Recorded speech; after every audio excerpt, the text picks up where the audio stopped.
আসসালামু আলাইকুম। প্রিয় দেশবাসী, 5ই আগস্ট সারা বাংলাদেশে যেই বৈষম্য বিরোধী ছাত্র আন্দোলনটি হয়েছে, তার মধ্যে ছাত্র জনতার সম্পৃক্ততা প্লাস বিভিন্ন রাজনৈতিক দলেরও সম্পৃক্ততা ছিল। কিন্তু সারা বাংলাদেশে যে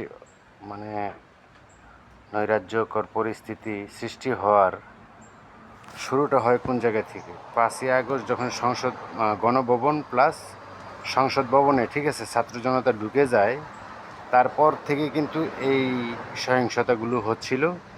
এখানে সব দলের লোকই থাকতে পারে, আওয়ামী লীগের লোকজন আছে, বিএনপির লোকজন আছে। তো আমি বলবো সব কিছুরই একটা সঠিক তদন্ত করার দরকার।